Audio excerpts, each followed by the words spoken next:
की सुरुवातीपासून पहिल्या दिवसापासून जेव्हा जरांगे पाटील साहेबांनी आंदोलन सुरू केलं होतं त्या दिवसापासून मी माझ्या पार्टीचे अध्यक्ष बॅरिस्टर असदुद्दीन अवैसी यांनी लोकसभेमध्ये आम्ही आवाज उचलली होती की हे जे मागणी आहे जरांगे पाटील साहेबांची हे पूर्ण करायला पाहिजे करके। आता इतके मोठे मोर्चे झाले, इतके मोठे आंदोलन सुरू आहे, तरी सुद्धा सरकार आतापर्यंत काही त्यांच्यामध्ये गांभीर्य दिसत नाही आहे।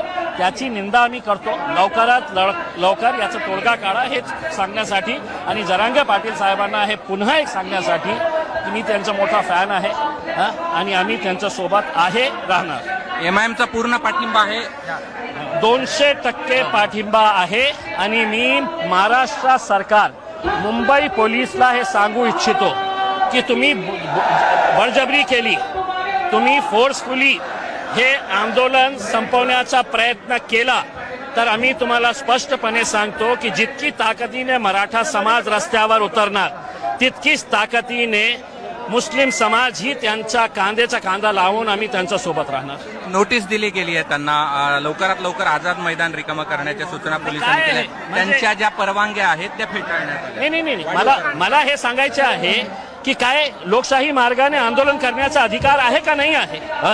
मग हरियाणामध्ये पंजाबमध्ये जेव्हा शेतकरी हे आंदोलन करत होते महिनो चाललं, शाहीन बागचं आंदोलन महिनो चाललं।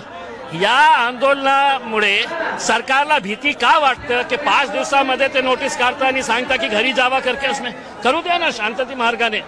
लोकशाही आहे, काही हुकुमशाही नाही आहे। या सगळ्यामध्ये तुम्हाला सरकारला काय सुचवायचं आहे का विरोधक म्हणून? काय आहे की तुम्हाला करायचं का नाही करायचं? आता जेव्हा आपल्याला काही करायचं नसतं तर कमिटी एस्टॅब्लिश करायची। किती कमिटीज तयार झालेले आहे, कमिटीवर कमिटी कमिटीवर कमिटी हे धंदे सुरू आहेत। काहीतरी ठोस याच्या बाबतीत सरकार नाही करत होतं।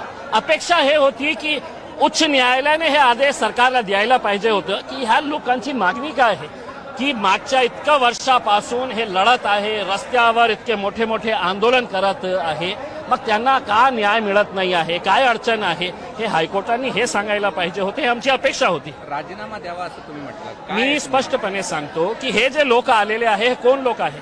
ग्रामीण एरियातून आलेले अस्सल महाराष्ट्रीयन मराठा लोक जे आहे ते इथे आपल्याला बघायला मिळतं।